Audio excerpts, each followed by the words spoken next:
Hello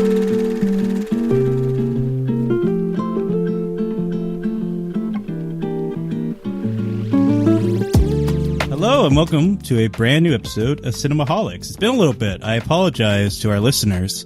Yeah, Jon is currently out of the country once more, as you may have heard in our Oscars catch-up episode. So I am in charge. I would like to say he gave me the keys to the car, but what really happened is I just kind of took the keys in the middle of the night, and I'm going to drive over to my friend Cory Woodroof's house, and I'll introduce him right now. Hey, Cory. Hey, Will. How are you? Pretty good. We're going to be on a bit of a joyride, I guess, yes, for this podcast, because pretty notable blockbuster film just came out this past weekend. Would you care to tell the listeners what that movie is, Cory? Kung Fu Panda 5. Kung Fu Panda 5. We've already yeah. They just released the fourth one. I haven't even seen the fourth one yet, but they put out the fifth one in record time. And but no, what we're actually talking about is Civil War. I don't know if it's the first official A24 blockbuster, but it's like their highest budgeted film today. I think it's like a $50 million film, and it's coming on the heels of them trying to expand themselves from not just being the studio that kind of pushes smaller, more notable art house titles into the main run cinemas, but actually producing films that are on or in the same leagues production values wise as some of the bigger films that are coming out, at least compared to something like Blumhouse, or maybe not even, on the scale of something like Disney, but at least something that's like comparable. Like this is an IMAX release. It's from one of their darling directors, Alex Garland, who previously wrote and directed A24 films like Ex Machina and Men, two films that I don't think are very comparable in terms of quality, but I would be curious to hear what Cory has to say about his filmography, and I'll share my thoughts in a little bit. But yeah, this is Kirsten Dunst.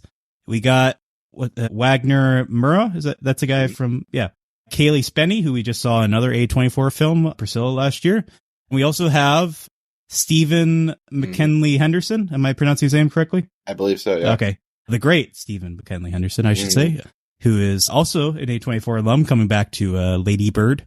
And then we also have Nick Offerman as the president. I don't even know if they ever mentioned the president's name in the film. I think he's just the president. Yeah. And last but certainly not least, Jesse Plemons in a notable cameo, a very memorable cameo at that. But before we get into our thoughts on the film, I do want to hear from Cory. What were your expectations for this film? And tell us a little bit about your relationship, or rather, what were your thoughts on Alex Garland as a filmmaker at this point? It's funny. I have really, really kind of I don't know. I was not the world's biggest Ex Machina fan. I like the movie. I think it's good. I think it's a very interesting, engrossing sci-fi movie, but I didn't quite fall head over heels with it like some folks did. It's kind of like I recognize what's good here, and I very much appreciate it, and I very much enjoy what they're doing, and I think it's very well done, but it just didn't quite meet what I was wasn't quite my cup of tea, I guess would be the thing to say. But I thought Annihilation was like fantastic. Okay. And obviously his screenwriting is obviously spoken for itself. I would argue he's probably one of the most prominent sci-fi screenwriters of the 21st century. I mean, just from 28 Days Later and Sunshine and, going into doing the things that he's done recently, like he's obviously someone. I haven't seen Never Let Me Go, but I know that that's kind of another. He's building out these, original and adapted stories that are very thought-provoking. They're very, they take place in alternate universes that, I don't want to say could, because I'm not sure the zombie thing is real, but like things that we can see ourselves in them, even though that they seem far-fetched in certain ways. And, Men is such an interesting movie to follow because it was just so polarizing. My Men story is that I saw the film at a very kind of, again, like an AMC, so it's got a very general audience. I didn't go to an art house. Like it was very much like anybody's going to show up. Some people may not know what they're getting into. And during the film's climax scene, which I won't spoil here, a man very loudly passed gas to express his displeasure than what he was seeing. Oh, okay. So it was a pointed fart. You're saying it wasn't just like him. I thought you were implying initially that was like a shock, like, oh, like. No, it was like a fart as criticism. Oh, okay, it was very like in the way that like someone would like make a raspberry and a thumbs down. Exactly. It was someone literally like lift their leg and express their displeasure with gas. And everyone started giggling in the theater. Yeah, I've never seen a fart weaponized like that before. I can't say I have either. The only time the only fart memory I have like two fart memories as far as theater goes. None of them relate to me, of course. But I remember, I don't even know how much this is worth getting into, but I remember the first one was there was the movie that Jason Statham did, The Mechanic, I think it was called, from like 2010. And it was like one of those like GoFobo screenings. It was before I was a critic, and my friend and I went, and like the movie is just about to start. The logos are coming on, and like theater's dead quiet, and you don't hear anything, but like this very, very strong sense of like spoiled cabbage permeates throughout the air. And my friend turns to me and is just like, dude, was that you? And I went like, no, I was just about to ask you the same thing. And we were like looking around, and there's this lady who's like very like timidly like looking at the screen, but you can kind of like see her eyes shifting. That was the first one. And then the second one is, I think might have shared this one on the podcast before, but I saw Boo! A Madea Halloween with another friend of mine. And when I say Boo! A Madea Halloween, or when I say I saw it, we went to see something else. I think it was like Ouija Origin of Fear we went to see. And we were walking past, and this is a very rundown, like rinky dink theater. So I don't recommend people do this, but we walked past the screen that was playing Boo! A Madea Halloween. And, you know, no one was really supervising it. And somehow or another, we snuck our way into that film just out of curiosity's sake. We're like, why not? Let's just watch this Madea movie. Theater is nearly fully packed, so I don't know how we got a seat. But as soon as, again, about the movie's about to start, this guy, I'm assuming out of excitement, like this one like jock guy just like, ooh, and he just was like, and his girlfriend, fiance, whatever, just turns and angrily looks at him, and he's just like sheepishly like staring at the screen, wordlessly saying sorry. Waiting for Madea to come on screen. Anyway, those are my only fart stories related to film. I can't say I had that experience when I saw Men, unfortunately. So the greatest movie story I have in terms of me being in a theater involves this. So 2014, I guess, buddy of mine and I go to see A Most Serious Man, which is the final main performance by Philip Seymour Hoffman, Jon Negroni adaptation. So we go, you know, obviously because it's, you know, Philip Seymour Hoffman's last performance. You want to be there. Like, it's just, you know. That was A Most Wanted Man. A Most Wanted Man, not A Most Serious Man. You're going to think I'm a very much unserious man when the story is over. But so I don't know if I've ever told you this, Will. So we go into the theater. We're watching the film. And obviously, if you've seen A Most Wanted Man, it's a very serious film. It's not like a chuckle to chuckle, you know, experience. Most Jon Negroni films were not like Mad Max. It's like a Cold War thriller, right? If I recall correctly, basically, it's very, you know, not known for the big gags. So there's this really tense scene where there's like an interrogation going on, and like the emotions are running pretty high. So the whole theater is very quiet, very intent, and you just hear this guy sitting probably 3-4 rows in front of us go, "Ooh," and then he goes, "Whoop." And it just loudly farted.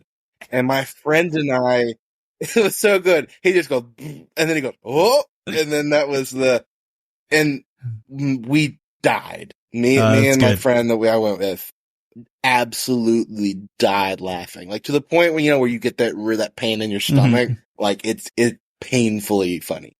So we were laughing 3-5 minutes. And I finally catch my breath. Like, and he finally catches his. He leans over to me and says, I cannot believe that happened in a Jon Negroni movie. And I absolutely lose it. But this is where it gets bad. Oh boy. The laughter now is just uncontrollable. I can't stop it. And I must have had something for dinner that night that was not settling in my stomach well. So then I start farting over and over and over again no. in the theater while I'm laughing. And it's just, and it's just, I can only imagine the poor other people in that theater. Oh, man. It's like the, what was it, Family Guy that has like the Michael Moore, Peter Griffin thing where they're just like in harmony with one another farting. I'm sure this is what people wanted to listen this is what, this is the key conversation when we talk about, I mean, if people didn't like this movie, they're going to think like, talking about a fart in a theater, but, Well, that's what happens when John decides to go to Japan and leave me in charge of the podcast. Exactly. Yeah. But anyway, so you enjoy Alex Garland's movies. I think I do. I think that was your takeaway. Yeah. I did not fart in protest when I saw Men. I actually thought that was pretty good, but yeah, I mean, I can't say, I mean, I did like Ex Machina. I thought that was a really strong debut. I was really impressed with the confidence and the control that he established, especially as a first time director. That film, though, it should be said that I think he was, I think it's kind of an open secret that he ghost directed Dredd with Carl Urban. But nevertheless, I thought that was a really compelling debut, and I thought it was well earned visual effects Oscar back in the day. I thought that it pulled off a lot with a little. Yeah. Annihilation, I was on the exact same page with that one as Ex Machina, but I remember really liking it. I thought it was a really interesting adaptation. I thought it was really compelling, and even though I think some Alex Garland stories can kind of falter in their third act, I thought that one had a really interesting change to the material, and I thought it was like kind of ethereal almost in a way that you just don't really see big blockbuster films like that are or allowed to be, I guess I should say. But Men, I mean, maybe it's just circumstance I saw it in, because I saw it fittingly or unfittingly right after I attended John's wedding. So I was like bone tired, and it remains, I think, maybe the only movie I've ever seen in a Regal cinema. Wow. But yeah, I just remember, I don't know, I just thought it was, I don't know, it felt very first draft to me. Like, it felt like I think he's really good at coming up with concepts. I just don't think he always is able to kind of flesh them out to their fullest. It felt like that one just felt weirdly underbaked to me in a way that, like, all the symbolism felt a little kind of obvious to me. It just didn't really seem like there was a lot going on there. It's his film for sure. I think that one conceptually and execution wise, like, it's very interesting. It's very, it keeps your attention the entire film. Like, it's a very hard film to just like get lost in. But I do think that it is such a like, okay type of ending where you're like, I get it. Yeah, that makes sense. But, I think that the other two films before that, especially, I think really had those gut punches, and then Men just kind of ends and you're like, yeah, why not? Yeah, sure. It's just like, it's such like a fascinating, if you haven't seen the movie, it's worth seeing for sure. But yeah, but that's to say, I mean, not that I wasn't looking forward to Civil War, but I guess I was more hesitant than I would have been otherwise going into it, because the trailer looked interesting, but also looked like it had maybe some of the similar issues I had with Men. It looked like some of the dialogue was maybe a little too pointed, maybe a little, a little too, what's the word I'm looking for, like on the nose, I guess, about what it's trying to be. But yeah, I mean, I think it was, I don't know. It's a premise that's kind of hard not to be interested in. Though I guess what I should say is the idea of the movie being explicitly, I guess, apolitical is a choice that has been already debated well before the movie has come out. It's one of those things that, it's kind of, for some people, telling that the movie is not making any explicit sides on what it's saying, but rather just kind of telling this concept in a morally ambiguous sort of way. Some people have wondered, like, does Alex Garland have a sort of responsibility as a filmmaker to tell, this perspective one way or the other? Or is he, honoring whatever our country is, especially as a British filmmaker? Like, is he kind of coming into this almost voyeuristically and just kind of, being like, look at these two clowns, on the left and right? I don't know. It kind of had the similar vibes as like that 2020 movie, The Hunt, where it just kind of looked like, oh, look at these two whack-a-moles on both sides. Like, what's going on here. I didn't expect the same kind of movie from Alex Garland, but there were certainly some contentions going into it. I would be surprised, though, if that's what you were expecting going into it, though, Corey. I'd be curious to hear your thoughts going into Civil War. I was hopeful, but like, as much as like I really, really like Garland and I want him to keep and again, he's going to take a hiatus apparently from filmmaking, which is a shame. He is writing more. I'm sure he'll keep writing screenplays, but like, and you know, in and of itself, to me, that's still a win, but releasing a movie called Civil War in an election year right now feels like it could be disastrous. Like, there are a lot of ways this could have gone poorly. Like, as talented as I think Garland is, there are so many variables right now with, like, making a film that deals with our political moment and imagining what would happen if the worst case scenario arises, like, or, you know, a worst case scenario, I guess, like, that can go wrong and you can really screw that up. And, you know, I was very hopeful. I was, because I thought that the filmmaking style looked really good. I really liked the cast. The tension looked very, very interesting. The ideas looked very naughty and, like, you know, fascinating to kind of untangle. But, like, yeah, like, there's the other side of it, you know, at least pre-watch, where you're kind of like, this could go bad. Like, this could be the exact type of movie that nobody wants to watch. Like, even if it aligns with your political persuasions, there is, you know, like, you don't want it to come across like a Twitter thread or like a podcast conversation between a bunch of people who, you know, get like 2 hours of daylight. Like, there's a certain level where it's like, you know, we're not in a good place politically, and we have a lot of problems, but there is kind of like I don't know, a desire in both political ideas to like paint the worst possible scenario and begin to live it out when it's not happening. And while there are bad things happening and things we have to respond to and deal with, there's another level of it where you're kind of like, okay, let's calm down a little bit. Like, let's just, okay, we're not there. Like, you know, it's kind of like, I don't know. There was that whole discourse recently about like Starship Troopers, the Paul Verhoeven film, and people, I guess, still to this day not understanding that satire. And that's the type of person I don't want making a Civil War movie, if that makes sense. Like, where it's just like the media literacy is just not there. You know, the perspective is not going to be valuable. And, you know, but I think that Garland has earned the right to, at the very least, you know, earn the benefit of the doubt. He deserves an opportunity to like take on a very ambitious project that could just like blow up.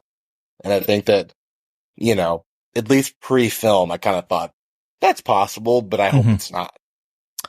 Yeah, I mean, it's interesting now that A24 has kind of established itself as a brand of some sort. They've now, like, once a year in this time of, you know, spring, like April, they like put one of their movies in IMAX and kind of just like give it the biggest release possible. And, you know, the first time they did that was Everything Everywhere at Once, and that really played to their benefit. You know, it won Best Picture, made, you know, over $100 million. It was like easily one of their biggest, most successful films, if not the biggest and the most successful. And then this past year we had Beau is Afraid from their, you know, darling director Ari Aster, which is a film I love. It was my favorite 2023. Not a fan favorite, I think you could say. I mean, I think no matter how contentious Civil War will be, and obviously we're still kind of seeing the dialogue from that film coming out as we're recording this, but that film was certainly, I think, more intensive and more divisive a film, to the point where I think people still don't really know what to make of it. I think we're both very big fans. I don't want to speak for you, but I know that we've talked favorably of the film a bunch. My second favorite movie last year. Yeah, it's just one of those films that it's such a big swing, and you kind of just have to admire someone doing something like that. And I think I'm of a similar boat with Civil War, in the sense of like you're saying, it is undeniably a big swing. It's, you know, ballsy to make a film like this. in an election year like 2024, especially as contentions continue to rise. We are seeing, even outside the United States, like multiple wars springing up and, battles spelling out. Yesterday we saw, drone strikes happening in Israel from Iran, and it is a very politically just contentious time right now, abroad and in the United States. And, I got to give a director like Alex Garland credit for coming out of the gates and doing something big and bold and potentially provocative like this film. And yeah, I mean, I think in terms of scale, I think I'm similar to you in the sense of like, I don't think there's a scenario where just because the movie is bipartisan, it's going to be better. Like, throughout this podcast, you and me or anybody, we've talked about multiple films that like theoretically align with our political beliefs or our general beliefs. And they're still, dog water movies. Like, I think back to like the Black Christmas remake, which, that's the kind of film where it's like, that feels like a Twitter thread on film. Like, it just doesn't really work. It doesn't have the cinematic language to pull off what it's trying to do. I mean, obviously one would be hard pressed to disagree with what it's saying, but like, it just doesn't work as a film. And I think while I do share some annoyance about like Garland feeling like, and at least before I went into the film, like feeling like he's kind of like trying to walk around eggshells and not really like pick a stance.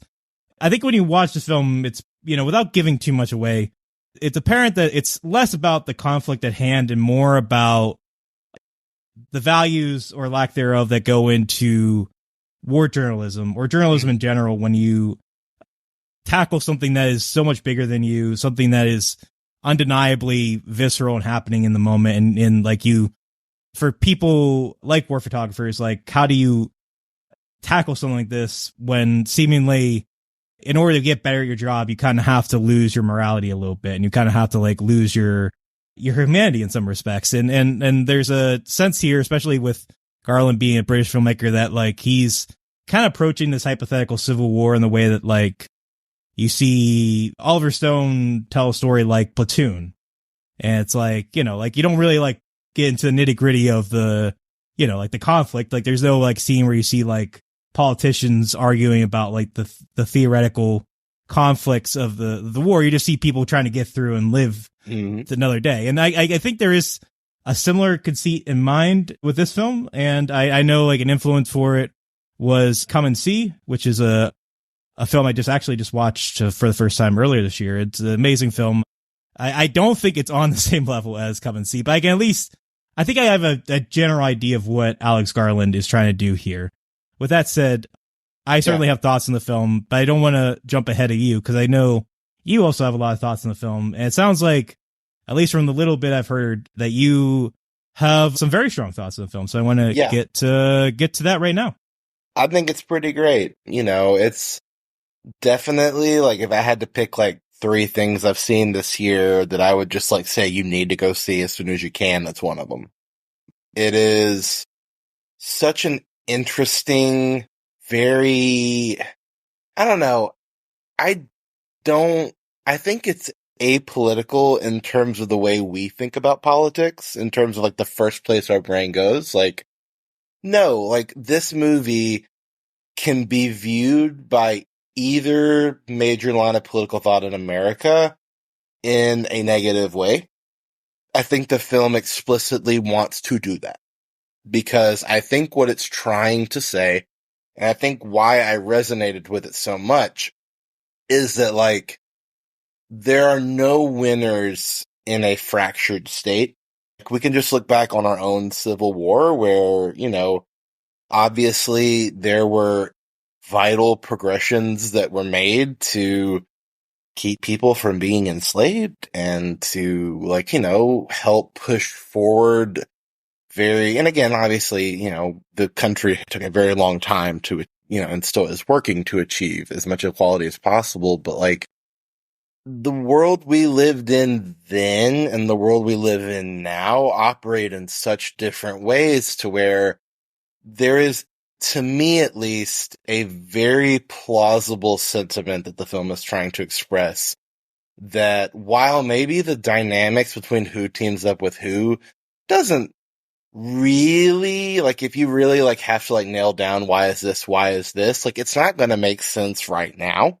But I think it depicts a world where, because of the partisan fighting, because of misinformation just permeating throughout our culture, because of, the shot heard round the world, which in this film I think is the president refusing to step down after his second term and staying in office and really destabilizing our kind of political system that I think we very much take for granted in terms of how fragile that transfer of power is, which of course we saw on January 6th in 2021. But I think the film is trying to posit that it doesn't matter what you believe, because when everything hits the fan, it's survival or avoidance.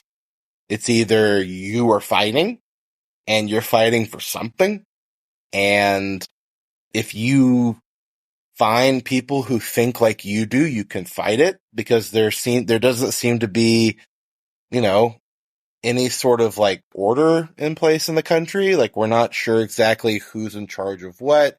That the places are fractured off, but we don't know what their values are. And to me, that's a scarier world than having something spelled out to me. Like, I'm not scared of watching a movie that is so delineated on this is this, and this is this, and this is this, because the probabilities is that's not how the world is going to shape out, right? Then it just kind of becomes bloodletting and Twitter threading and, beating a chest for an audience of complete agreement. But in this movie, it's like you want to find yourself, but I don't think you're always going to want to really dig into who the film is saying you might be, right? Because to me, the most pervasive characters are not on screen. It's the people who are in the background on the farms back in Colorado and Missouri, just trying to kind of duck out of this thing, ignore that it's going on. And for the way a civil war could happen here, that could be a very realistic situation where if you have the means and you have the socio-political ability and the economical ability to distance yourself from the conflict that's at hand, that could be very real. And how many of us would probably want to do that as things devolve and people are just fighting, and it's not really a battle of like quote unquote good or evil as much as it is kind of a jockeying for control, which is where I hypothetically think if we're really going to ever, and again, I'm not sure this will ever happen, but like if a civil war ever did happen and push comes to shove, it's like we don't really know what would be the things at stake or what we would be fighting for. And to me, that's a scary idea. To me, there is like a destabilization of communication, of kind of communal value, or, that we like to think that our country is founded on, that Garland completely exploits here and kind of creates this horror movie where you've got journalists who are documenting things to show people, but we don't know who those people are, and we don't know what they're taking away from it. And to me, that's scary. But, at least to me, like, if, there seems to be a lot of frustration, I think, with the film not drawing sides. But I think that there's also a certain level that is, which is why I think this film is a very hypothetical worst case, horror scenario where it's like, how confident can we be that the things that we ascribe to will translate into something noble if everything hits the fan, right? Like, how much anger, how much desire for vengeance, how much abandonment of things like rule of law and due process will people want to take advantage of in a United States in the state of transition if they feel like that the quote-unquote enemy on the other side is responsible for all of the chaos and mayhem that has completely unseated their situation they're in. And, it's not really super far-fetched to me to imagine a civil war where it's like, I'm not sure. And again, I think the film sketches enough to where you can begin to kind of point who's who, especially the Jesse Plemons scene. where it's kind of like, okay, you can kind of tell who this guy is, kind of politically aligned with. They don't really hide that. But it's such a fascinating, thorny, very provocative work that I think doesn't make it is designed to make you feel uncomfortable. And I think it pushes you to realize that, like, no matter what you believe, no matter what your values are, in a communal sense, there is no political point of view or structure that is immune from giving into the chaos of us not having an established order. Like, there's just nothing. And I think that because of the world we're in right now, and because of the very specific states of this level of events, I don't necessarily know that this film is talking to the political dynamics of the 2024 election, and I don't particularly think it's trying to. I think it's trying to point more towards the general kind of situation we're in past this election, because as much as people want to, rub their hands together one way or get horrified another way, no matter what happens in November, the country is going to still have to deal with a lot of problems that we're going to have to figure out somehow. And things are like, I think that, it doesn't fix everything for the election to go one way. And I think that's the thing that this movie, I think, is subtly hinting at. It's that, like, we have a lot of problems that are just not going to be solved through this, that. Now, it's very fair to argue that if certain things go a certain way, it's easier to address those than if they go another way. But I don't know. I think that if you try to make a movie contort to what you think it should be, you might miss the thing it's trying to teach you. And I think that this movie can be very edifying if you let it be.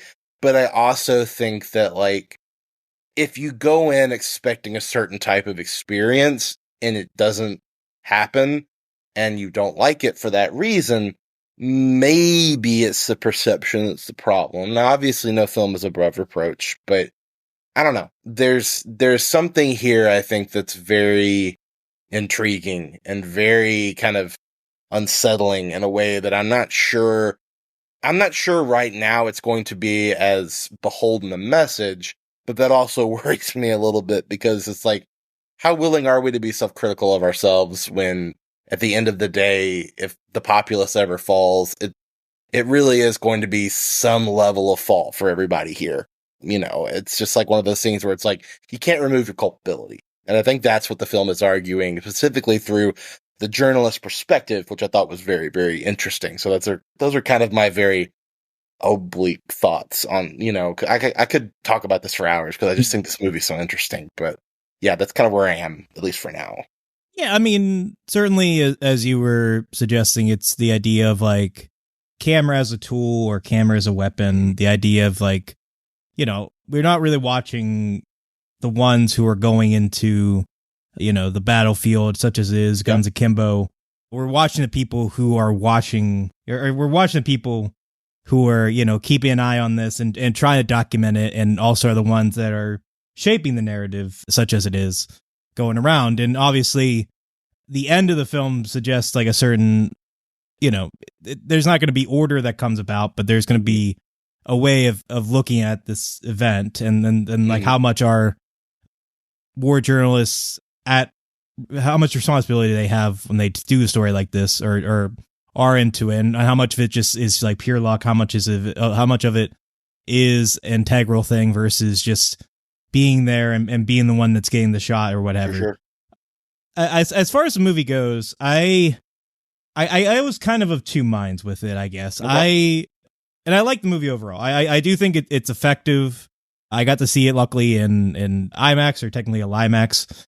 And I think the sound design's great. I think as a piece of intense thriller filmmaking, it is a very visceral film, a very affecting story. I think it really kind of, at the right moments, fills you with that dread and intensity that it's going for. I think the performances are really strong, particularly from Kirsten Dunst, Cailee Spaney, and particularly Jesse Plemons, who I think has the best scene in the film.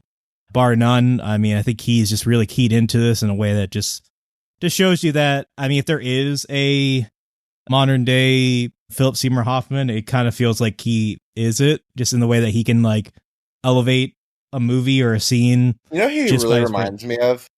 Who's that? He's got a lot of Robert Duvall in him. I could see that, yeah. Kind of like Southern, kind of like hard to place, but like there's something about him that kind of is like a chameleon in a certain respects.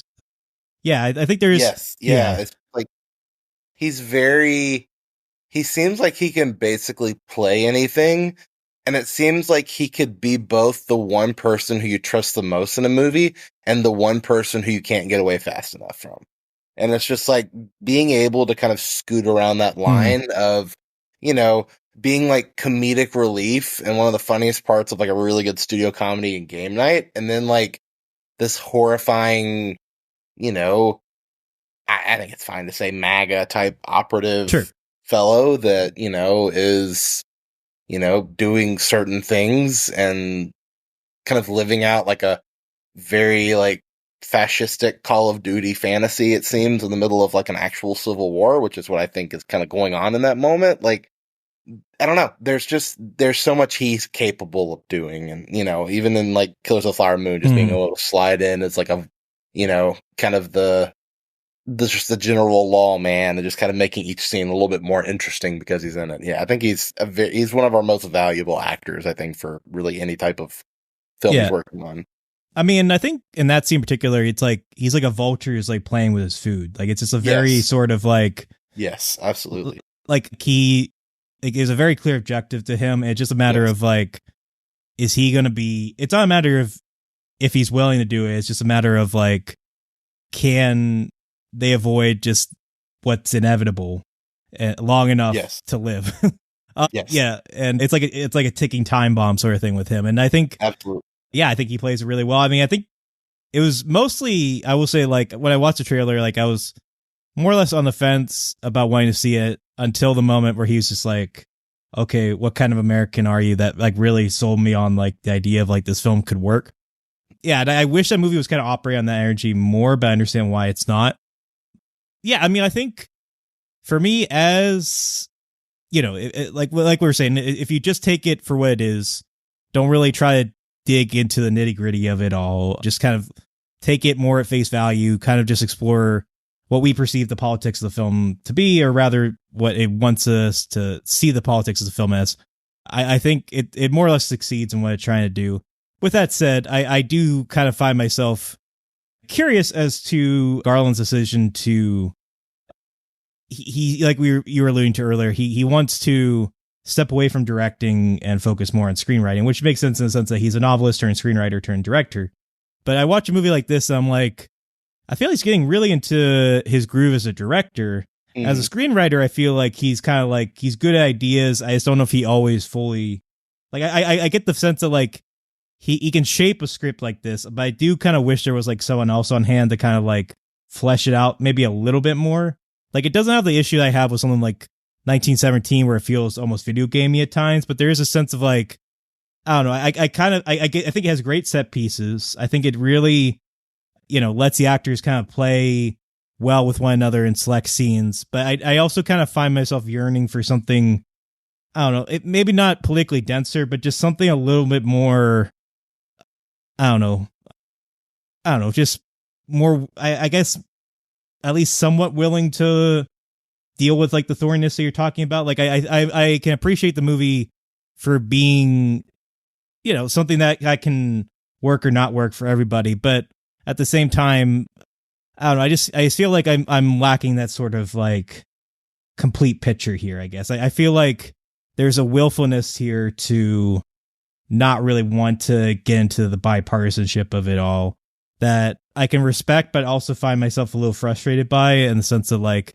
I want to see, I don't know, I like the final moments of the film feel pungent enough to me, and it feels purposeful enough in the same way that I feel like that Jesse Plemons scene is, that it kind of makes me feel like some of the other scenes of the film are lacking for me. Like, in retrospect, like, I feel like it has a lot of these really taut, like, effective moments, and overall, I think as blockbuster film, I do think it's effective. But I as a political commentary, I find myself a little touch and go with it. And it doesn't sound like that was the case for you, so I'm glad you got a little bit more out of it, or it sounds like a lot more out of it, really. But yeah, I don't know. I mean, I am curious. Have you had any conversations with people who are more like-minded like you, or is it more like somebody who's mixed, or like, because I've kind of heard like a variety of opinions so far. I'm curious if you have as well. I think it's designed to be polarizing. I mean, I think that's the thing, is that it's going to be, and again, I think with film criticism, you always have to give yourself a little bit of grace, because it is impossible to remove your worldview from when you watch a movie. I try to, remove as much of how I kind of see the world whenever I watch a movie, because I want to try to see the filmmaker's perspective, which I think is much easier to do in certain films than others. But at the same time, it's like, I have my beliefs. I know what I believe, you can begin to kind of sketch out. And again, I think Garland made a movie that clearly kind of has a Trumpian figure kick off the events of the film. And clearly there is and again, there is no clean way to try to determine like how the Florida Alliance and how Texas and California, like I can't cleanly map some of that out with how our politics function today, because it doesn't make a ton of sense. But at the same time, it's intriguing to me that those are just established things and that I don't get an answer for them, because it just makes my mind kind of like spin like, that's fascinating.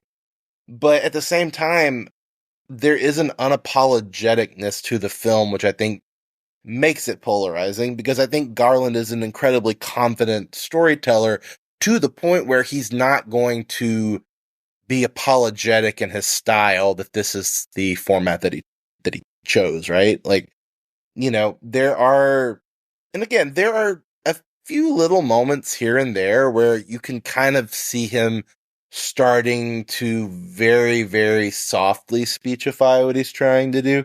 The gas station scene comes to mind, where he starts to put a little bit of theme into the dialogue, to where it's kind of like, okay, if the whole movie is going to be this, it's not going to function properly. And thankfully, these are just little itty bitty moments where it's kind of like, basically these people, and again, Pittsburgh catches a stray in that movie. And that's one thing where the great city of Pittsburgh, we could have put that somewhere else in Pennsylvania. The great city of Pittsburgh will stand firm no matter what happens.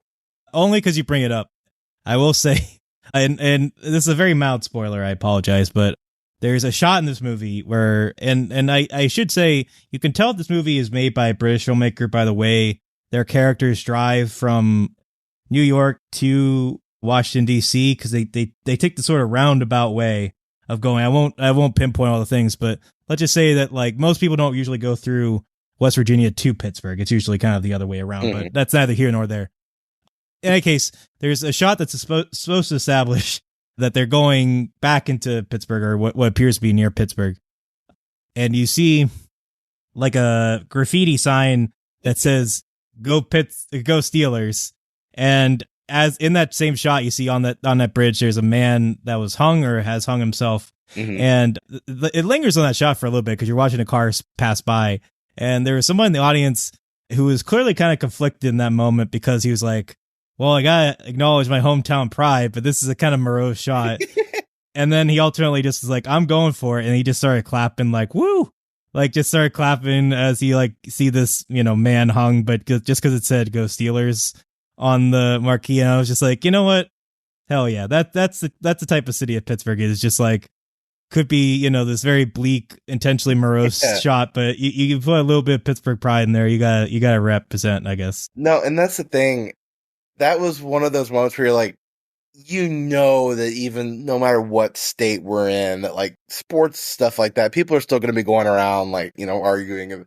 Like, I want to see like the battle of like Steelers and Ravens fans that goes on at some point, or like, surely there was like a group of like 200 of them that were just like, after all these years of talking crap on them, they're like, all right, screw it. Everything's going to, yeah. But, I'm a football Heinz Field, which is still Heinz Field. It's not whatever the heck it is now. But Acrisure Stadium. Yeah. Oh yeah, no, it's Heinz in my heart, and I think it will always be. And no, I was just imagining someone being like, I'm a football fan. And you Jesse Plemons being like, all right, what kind of football fan are you? Exactly. And you start to see a little bit of a Ravens tattoo. You're Right. kind of like, yeah. I'm really glad the Ravens won the Super Bowl in 2013. And he's like, sure. oh, okay. Yeah. Y'all go on. Right? Yeah. I mean, yeah. Where were we going with that? I kind of lost my train of thought there, but no, whenever you think about the great city of Pittsburgh, you have to lose your train of thought because there's just so much. Sure. Yeah, I love Pittsburgh. But, no, I think that like this movie, I feel like there's going to be a level where what you want this movie to do and say, or if you don't need it to do and say something, is going to really dictate how you value it, right? Because like, I don't know. I think it's I've seen the argument that like it's a movie for like moderate thought where you're kind of like, look at these crazy people on both sides. And you're kind of like, doing like the two thumbs in either direction. And I get that. I get that there's a certain level where some people are just like, there's no way that people like me are going to go like be wild during a civil war and this and that, which I think is largely true. But I also think that there are a ton of people, like, I live in Nashville. There's conservative people everywhere. Like, I think there are a lot of people who, might be a little bit more on the red side who are going to do as much ducking and covering as, people of the others, And it's one of those things where it's just kind of like, I think the movie is so pervasive because I think that there's like this large swathe of the country that is not engaged in fighting and it's just like trying to be like, oh my gosh, there's a civil war going on, but I would much rather just like sit here on my nice, farm, as they kind of allude in the thing, and like read my book and grow my plants and all that. Mm-hmm. And to me, it's kind of like, I think Garland is saying things in the movie. Like, I don't think the movie is apolitical in terms of just like him kind of shrugging like, I don't know, but like, because I do think he's trying to be, from an outsider's perspective, be very critical of, the American. And again, I don't think it's uniquely American because I think this is a global issue where there is kind of this, unwillingness to view anybody that you disagree with as anything else than an arguing point. That I think it's been actually, kind of accentuated by social media. And while I think that there are a lot of people who can find that nuance, I think this film kind of deals with the fact that there are so many of these extreme forces that do get into positions of power because they're the ones that actively want to go there.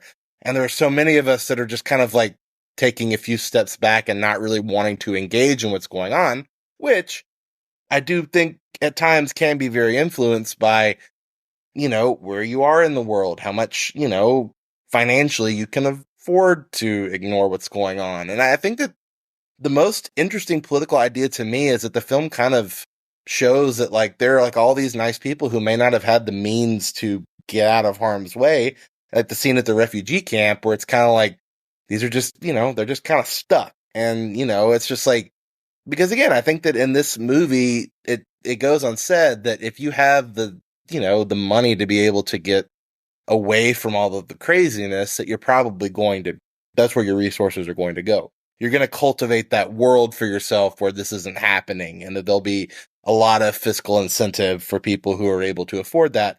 But there will also be a lot of people that kind of get caught in harm's way without really having anything to do with the conflict because of a lack of kind of fiscal ability to like move and to relocate and to, to survive. And I think that that's another huge thing this film deals with is like, you have to be very mindful of the fact that like, no matter what you believe, there will always be people who have less than you that are going to get caught in the middle of certain levels of argument. No matter what happens, there are just real consequences. And I was very kind of like lump in my throat through this whole movie because of just the visceral experience of the filmmaking. But it's also really, really just like sobering to like kind of see the imagery that like we're seeing in the world and seeing people who are caught between two warring factions who just like, they just can't get out of the way. And it's just like, they're just kind of stuck. And I think that to me is kind of like, Alex Garland's whole thing, I think, in the movie is like trying to like fictionalize the situation, that even if the parts and pieces don't exactly fit together with where we are now, it's imagining like, these are the things that happen other places. Do everything you can to avoid them happening to you, because at least in the last, couple of 100 years, you have found a way to maintain that semblance of, of balance, of having like a free society where we can move about without having to worry about certain things. And I think that Garland's film ultimately kind of argues that, no, this could happen here. And while I can't exactly tell you exactly what the pieces will be without, I think, kind of giving away too much of a way for people to weasel out of not kind of implicating themselves, which I think in a movie like this, you have to implicate yourself a little bit. Because I think in a lot of war movies, there is widespread implication. Like, again, there is, especially in, American war tradition, particularly after the Vietnam War, like it's one of those things where there were very, very clear lines of this is who's at fault, this is who's suffering.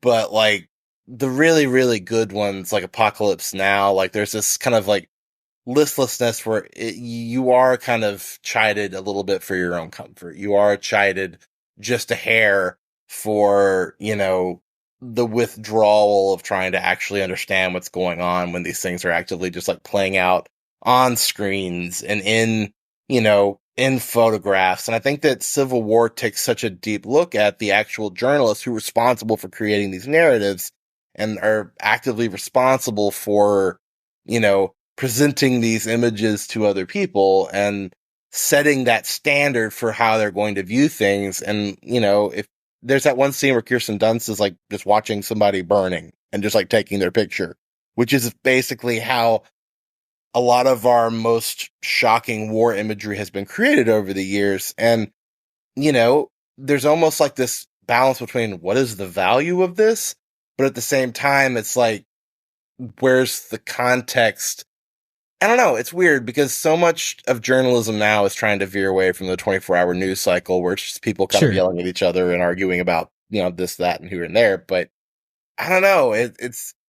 I think ultimately it's just really exciting to be able to watch a movie in 2024 that has blockbuster effects and be able to even vaguely approach these just lofty, grand conversations that could just go on for hours and have all these ideas and this and that. Like, I don't know, man. I'm not going to get that out of whatever, friggin' Marvel movie came out last year that I don't remember. Like, I think that's the exciting thing. Like, there kind of comes a certain point where it's just like, you can spin your plates into all of these grandiose ways of looking at things. And, it's much easier to write about it than to talk about it, because when you start to talk about it, you start to realize you're like going in so many different directions and you're here and there. And then it's like 5 hours or over and you're just kind of like, oh shoot, oops, I forgot to breathe. But yeah, I think ultimately, like, I was very shaken up by it in a way that's kind of like, oh wow, I kind of see what he's going for here. And it's not to say that this exact scenario will play out here, but it does show that, we're more vulnerable to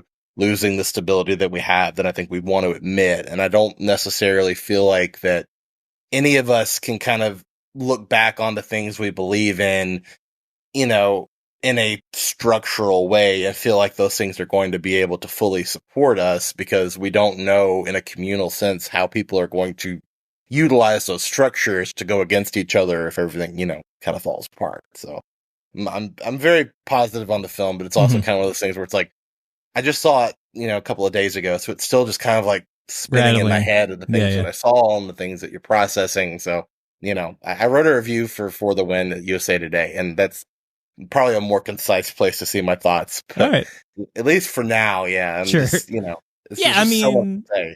Yeah, I'll be very curious to see not only what the film's response to be with time, but like what the general conversation is, because I've really only seen the online chatter, and obviously Twitter is getting annoying about it in a lot of different ways and a lot of different perspectives, which is no surprise to me. That's why I was really excited to kind of talk about this in a podcast form, because I think it's an easier way to kind of just parse through this. Yeah, I mean, I to address some of the things you were saying, I mean, as far as the shot you're talking about, which is one of my favorites in the film, and certainly one of the more haunting ones. Kirsten Dunst watching the man on fire and taking a photo of it. It's like this weird sort of thing where it's like, obviously this is a horrible thing, and by not doing anything, there's a complicity there, but it's also the sort of thing where it's like, is it better than to have a photo of it, or for that to have happened and there's like no evidence of it, and that person seemingly died in vain as a tragedy of war? You know, and it's like, it's really interesting image that carries a lot of thought, and like I think the movie, as you're suggesting, I think it does have a lot of things to say that are pointed. I don't think of it in the same way that I think of The Hunt that I referred to earlier, where that felt like more centralist to me and kind of felt like more like, well, yeah, this side's crazy, but have you seen this side? It's like that was a little bit more annoying to me. That felt a little bit more like, you know, hand in pocket, shrugging the shoulders, just kind of being like, I don't know, things are kind of goofy on both sides, sort of thing. Whereas this, I think, has a very explicit point. I do think there are times where I feel like Garland's kind of avoiding the conversation to like let the viewer maybe do some of his homework, but at the same time, there is definitely a weaker, cringier film to be made of this, as you were suggesting, with someone who's Aaron Sorkin version of this movie that is absolutely horrible. I was going to say there is an Adam McKay version of this movie that is probably intolerable. At least Adam McKay in 2024. I don't know. Maybe Adam McKay in 2006 could have pulled it off. I don't know. That would have been a very entertaining film. Sure. But like, for all the things that Don't Look Up did not get right, his Civil War movie would have been insufferable. Just, I don't even want to think about that. That's a very terrifying thought, to think of an Adam McKay Civil War movie. We're already getting an Adam McKay, apparently, global warming film. So yeah, I don't. We already got. Kinda, yeah. So I don't know. Whatever. Here's a question. Yeah. Do you think the planet is going to start to retaliate more and like speed up the global warming process, just so it doesn't have to say the next Adam McKay? Oh, I thought you were going to say it's going to spite Adam McKay and just like regenerate the Earth to make the movie seem irrelevant. Yeah, it's just like they're going to heal it, like, haha, joke's on you. We're good. Right, yeah. That would be amazing. I mean, he would be undeniably the most important filmmaker of our time. Absolutely. He would get the Nobel Peace Prize. Right. And it would be really embarrassing. He'd be like, thank you. You suck so hard. It's like the world, it's like literal Earth is being like, go back to making Anchorman. Like, stop. We just want the other guys too. Yeah, really. Please don't make another Don't Look Up. We don't need it. We get it. Yeah, I mean, as you're suggesting, I think we could go on and on about this. Unfortunately, you know, I don't want to subject our listeners to a 5-hour podcast about a film that has just only recently come out. I feel like this is one of those films that I do encourage people to check out. I think if you can see it, it's worth seeing, worth being in the conversation about. Whether you side more with Cory or more with me, I think that's not that neither of us are negative on the film, but more just where you stand on the film. I think everyone's going to kind of walk out with a different perspective, and I think that is really fun and fascinating in its own right. And something don't feel like intimidated by your perspective. I think that's another thing where I think that it will be easy for people to like use their takes on this to try to like, goodness, forgive the crappy metaphor here, but to like kind of like battle with other people and try to like, and again, it's like, it's not really film debate.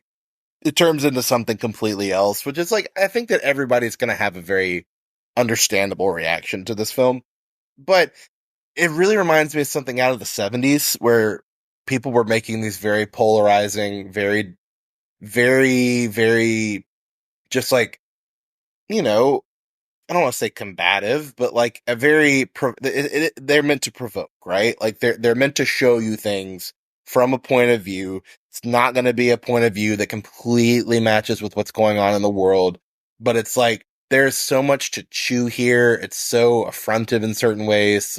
Certain ways it can be viewed as very cynical. Certain ways it can be viewed as very kind of affrontive to certain people who don't really think that they're the ones that need to be affronted to.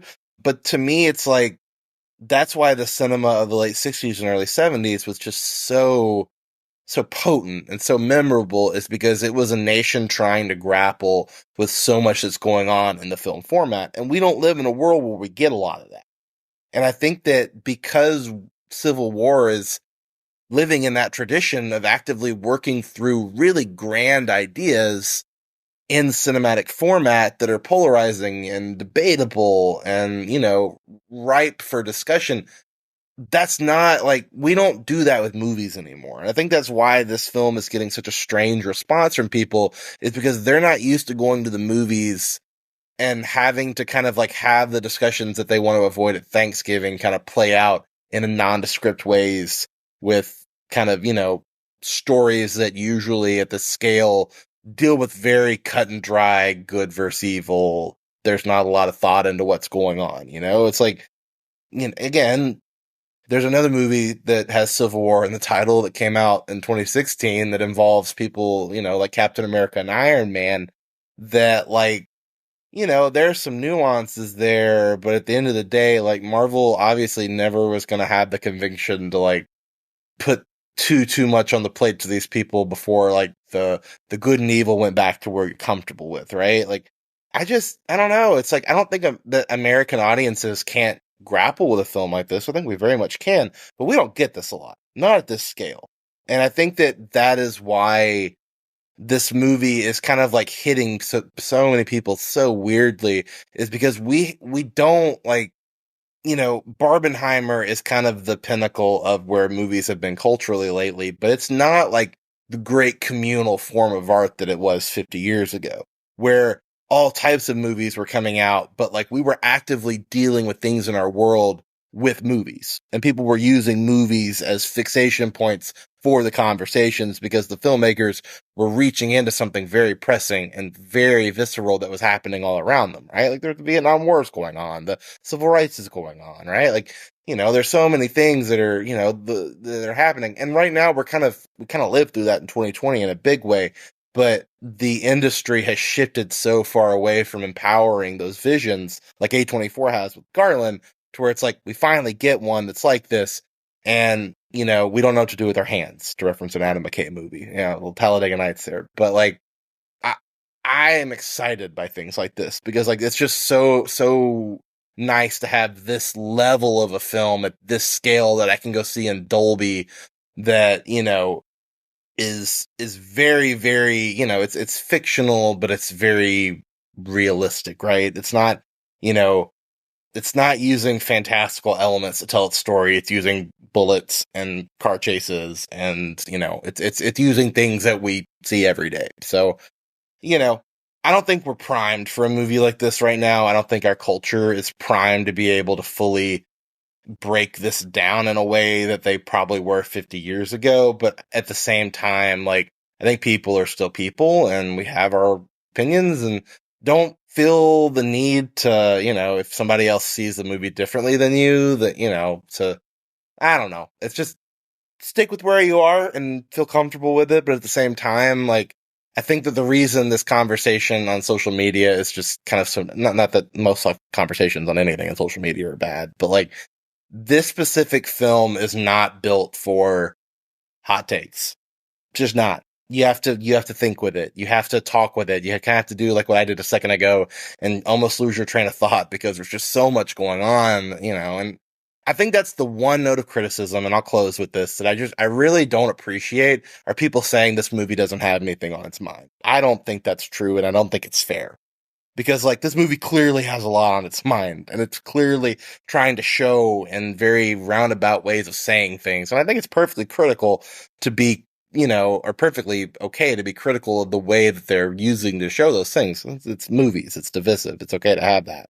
But, like, you know, it's honestly welcomed, because that's the type of conversation that makes this stuff interesting. But yeah, I don't think this movie is like empty. That's one thing where it's just kind of like, I don't know if I agree with that. Like, I do think that this movie has a ton of ideas and a ton of things to talk through and to look at. But, you know, I think that there's a certain level where it's like, if you think this movie is empty, I think you may have decided that because it didn't kind of play out the way you were kind of hoping, or you really wanted everything explained for you and the movie just didn't give you that luxury, which to me at least is much more interesting than the Sorkin-y, McKay level of this movie, where everything gets spelled out at the beginning and then you're there for 2 hours getting the same thing over and over again.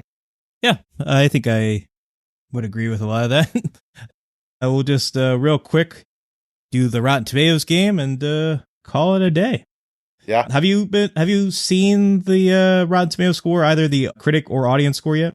I've seen the critic score because I just put my review in a second ago. Okay. So do you remember what it was? 83, but okay. I don't know the audience score. Yeah. I mean, I will say, as far as the critic score goes, the more cynical part of me does wonder, like, okay, it's a movie about journalists. How much, does that favor into some journalists liking the film? But no, at the same time, I think there is something here that, like, however you feel in the film, I think a lot of people recognize it as a pretty taunt, engaging thriller. There's definitely, as we were suggesting, conversations to be had elsewhere, but I think it's a fairly well produced, well made film that. Well, the cinema score was a B-, which is really interesting to me. Sure, that's I mean, that's a fascinating sort of, like, you expect to be higher or lower. It's just kind of like, exactly. Oh, okay, yeah. So you beat me to the punch on that one. Do you remember what the audience score is? I do not. I have no idea. I'm gonna take a guess. 75. You're very close. 77. Okay. All right. So a little more negative than the critics so far. That's to be expected, I suppose. I mean, I think this one's going to hit audiences a little bit different than critics. I think, people are going to go into this maybe not with, like, the same expectations as critics, but maybe, I don't know. It's hard to say.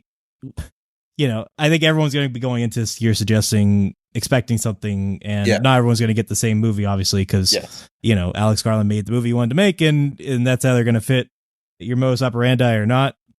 We did the cinema score already, so we'll just round it out. I still have to pull it up with the Letterboxd score, which I'm very curious to find out myself, because at least on my Letterboxd timeline, it seems like the reactions are kind of all over the place.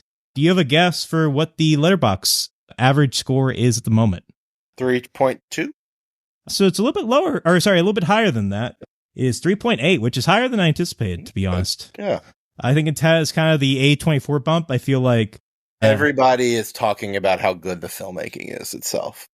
I think that on a just, like, muscular level, everyone is pretty much in agreement, or that there's a overwhelming feeling that even if you don't like the structure and the characters, the story, the visceral thrill of the film is pretty unimpeachable in certain respects. Interesting choice of word there. Yeah. Yeah, no, I mean, I don't necessarily disagree. I don't know how much that factors into the Letterboxd score, but, like you said, I if I were guessing, I would probably guess a similar boat, like somewhere below 3.5. So 3.8 is certainly higher than expected. I guess it's not a shock in the sense of comparing it to the critic and audience score on Rotten Tomatoes, but I don't know. It's going to be interesting to see how the conversation evolves, or rather maybe de-evolves from here. I don't know. But I was glad to talk about it with you, Cory. I mean, I think it's a film well worth discussing, and I'm really glad to hear your thoughts on the film. Here's a big question, and this is the most important thing we've talked about today. In the 6-7 years you and I have been doing this, in a way, is this the most serious conversation we've ever had comparatively to some of the other films we've done standalone episodes on? You mean the one where we spent like 10 minutes talking about people farting in audiences? How? This is still the most serious one by like a mile. We did a whole hour on a Medea Homecoming. That is true. I would have to say yes, but I think so. I mean, that's just, I think, more speaking to the other films that we usually talk about. Oh, you don't usually talk about films that are a little bit more... No, we do not. Heavy like this one, so yeah. Which, like, I don't know, I feel like I started to almost get into like a political 101 lecture there for a second, but at the same time, early in the episode, I talked about, farts. So, well, either way, that's the Cinemaholic Cory will guarantee. It's that you don't know where this is going. It is very hard to pin down.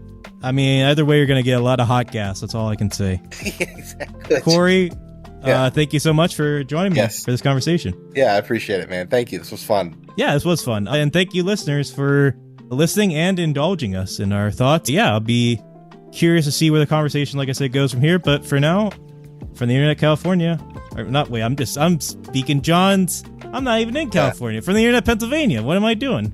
You have to be California, and I'll be Texas. Yeah, there you go. Yeah, so from the okay, that's a good So from the Civil War, California, I'm Will Ashton. I guess from the Civil War, Texas, I'm Cory Woodroof. Oh, okay. What kind of cinemaholic are you?